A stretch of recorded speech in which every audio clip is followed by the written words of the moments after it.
Morning, and thank you for coming back to watch Insurance 101 by Trusted Capital. Before I get this segment started, I just wanted to say thank you so much to everyone that has subscribed to my channel, everyone that has actually sat there and taken the time to actually watch any of my videos. I do want to say thank you. I think that I've been saying for a little while, when I started this channel back in, when did I start this channel? Back in July, maybe in the middle of the month of July. I said that I kind of I started it just to give people knowledge, and then as I continued on doing it, I just started setting myself little goals. And I just want to tell everyone thank you so much for actually helping me reach one of my goals, because it seems that in just the month of September alone, which actually just started, it says that I have 936 minutes for this whole month. That means 15.6 hours you guys have actually sat there, taken the time out to actually watch my videos. I've added an additional 17 subscribers this month, 457 views. So I do want to say thank you very much. And I really do appreciate that, because of course without you guys watching this channel, there would be, no need for me to continue to give you the information and the knowledge that I've actually acquired while doing my insurance career. So I do want to say thank you. So this particular segment that I'm actually going to do, I wanted to speak to you in regards to homeowners insurance, because I noticed that when we actually write a homeowner's insurance policy, most people don't realize that they actually have something called a wind deductible.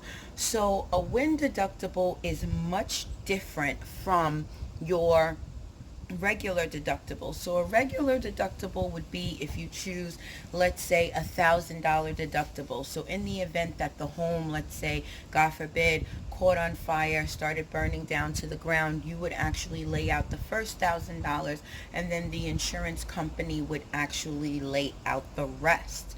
Now, it dawned on me when I was actually doing insurance, and I was actually sitting here writing a policy for someone. And I said to them, okay, well, we have an option of basically choosing between two carriers. And I laid out the different policies before them. And she decided that she wanted to take the policy which cost a little bit less. And I'm going to tell you, it probably ended up costing her about $100 less for the year, rather than the one that was a little bit more expensive. And she did ask me which one I would choose. So I told her I personally would choose the one that actually would be $100 more for the year. So I think that people, when they ask me these questions, they automatically think that I'm out to pad my pockets. And I have to tell you, I do not get paid off of you. I actually will never ask my clients for a broker's fee. That's something I don't believe in, because I actually, believe it or not, I do what I do for a living because I actually love it. When I was talking to my work husband yesterday, he always tells me how great I am, how amazing I am at this job. And so I always tell him, don't butter me up. I'm not a biscuit. But we laugh about it and we joke about it, and it just dawned on me that people think that I take this money and pocket it for myself. So I never ask any of my clients for fees. How do I get paid? I tell the insurance company, hey, I brought you the client, you pay me for actually bringing you this particular client. So if you want to know how I get paid, that's how I get paid. But back onto the subject of a wind deductible or a hurricane deductible. So at that particular point in time, she had a house value of, I'm going to say, I think it was 600,000, if I'm not mistaken. So then you take your house value of 600,000, and then she wanted to have the 5% wind deductible, which means in the event of, depending on what your insurance company considers to be a category, if they go from category 1 hurricane or tropical storm or whatever it is to category 5, depending on what they say that they're going to start with their wind deductibles, that's how much you're going to lay out of pocket. Now, most people don't understand how they do the named storms, or the categories. So I'm going to give you just a little bit of a synopsis of how we actually come up with this, okay? So when the storm touches down, and I'll use Tropical Storm Sandy. It was not considered to be a hurricane because the winds did not sustain from 74 miles or greater when it actually touched down. So a Cat 1 is considered winds ranging from 74 to 95 miles per hour. Cat 5 is basically from between 96 to 110 miles per hour.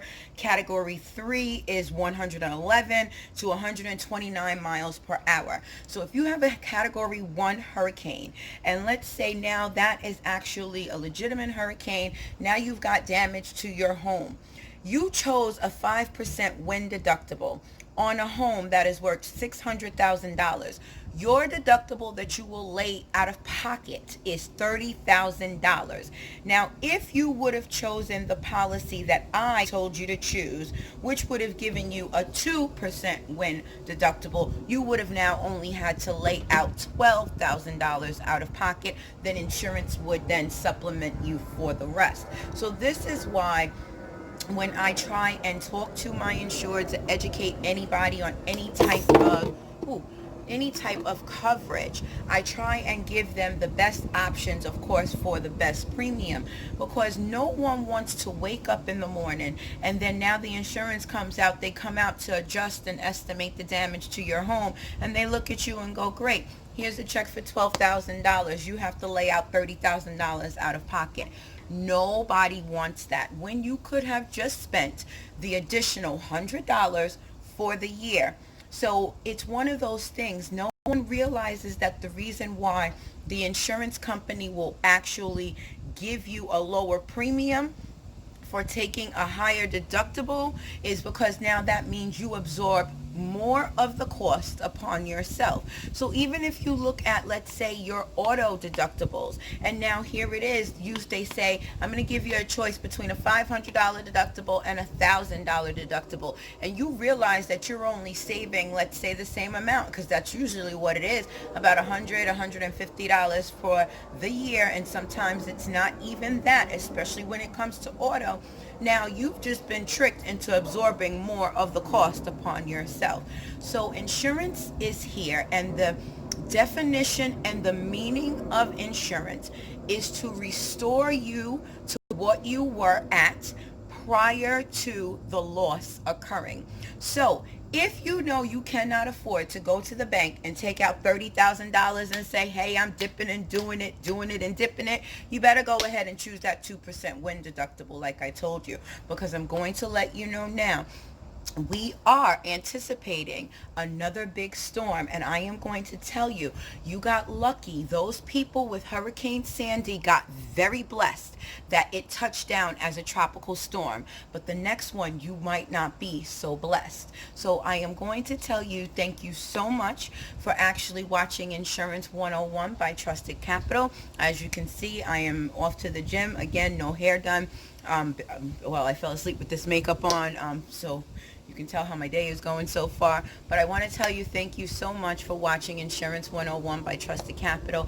I do want to say thank you so much again for helping me try and reach my goals. I set myself another goal. So please make sure that you do go ahead, like this video. I want you to go ahead and share this video with your friends and your family if you find this helpful. If there's something that you have a dire question about, or maybe you just need some clarification on, just make sure that you just go ahead and put a comment in the comment box. I will make sure 100% to actually answer your comment. And don't forget to go ahead, like, subscribe, and hit that bell so you'll be notified anytime that I have another video that comes out.